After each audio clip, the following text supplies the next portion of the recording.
they're very exotic, these two strange bedfellows, the boy and the woman, because she's a woman with really no vestige of any kind of maternal instinct whatsoever.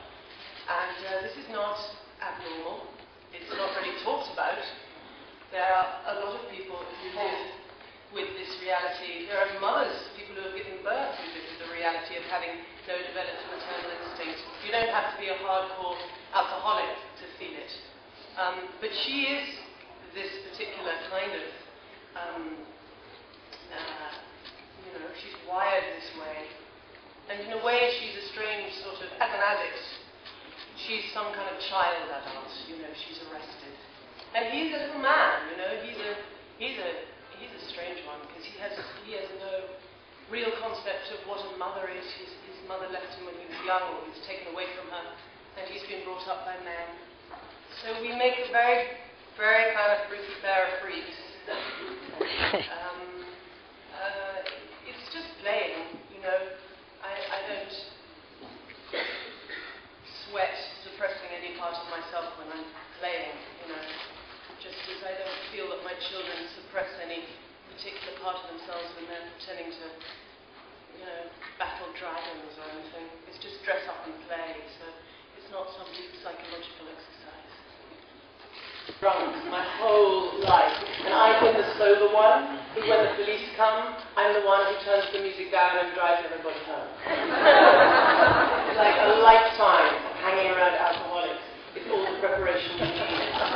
I'm really glad you mentioned that, because it reminds me, one of us, to have the opportunity to tell you that there is a strange rumour going around that this film is some kind of remake of Gloria, and it really isn't.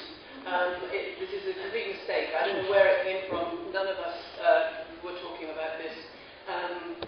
Both Eric Zonka and I and Aude are enormous fans of Cassavetes, and I have seen Gloria many times, as pretty much the entire Cassavetes oeuvre, my whole life, and every Jenna Rhodes performance inspires every performance of mine.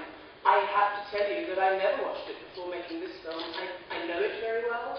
I know Opening Night very well, but I didn't watch them for this film because, unlike most people in the festival, I wasn't under the impression we were making a remake of Gloria.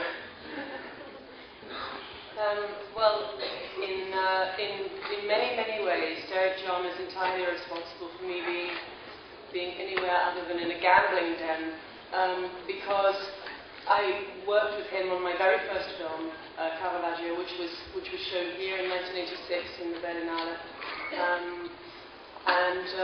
I worked with him for 9 years on 7 films, and he was my atelier. He was my filmmaking route, and he got me into all sorts of bad habits which I can't shake.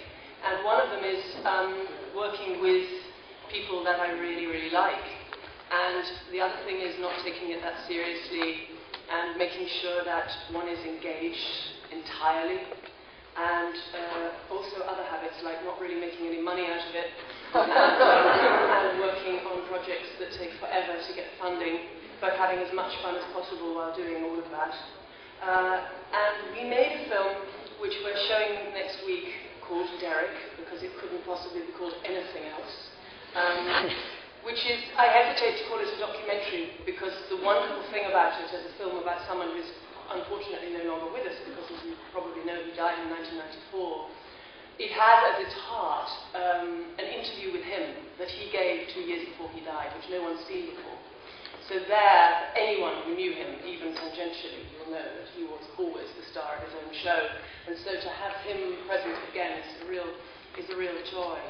And we made this film about him now, really because I became aware that there are at least 2 generations of film students who are looking for exactly what he can provide us now. Something really self-determining, an artist working in cinema outside of all the obstacles and all the, corporate nonsense, and outside of looking for any permission from anybody else to make his work. And I keep referring them to Derek Jarman, and they say, who are you talking about? And I say, well, go and get his work out on DVD, and they made me aware that it's not possible. So I was aware a few years ago that we needed to do something to not only introduce him to generations of people who've never heard of him, but also to remind those of us who did know about him, about not only him, but a time of filmmaking, which was the 80s and the early 90s, when there was something that was more possible, which is, we have to face it, become really difficult now. And it's a sort of, it's a check-in with a different time and a rencontre with a really extraordinary artist. I'm very proud of it. And Isaac Julian has directed it, and it's going to be in the panorama next week.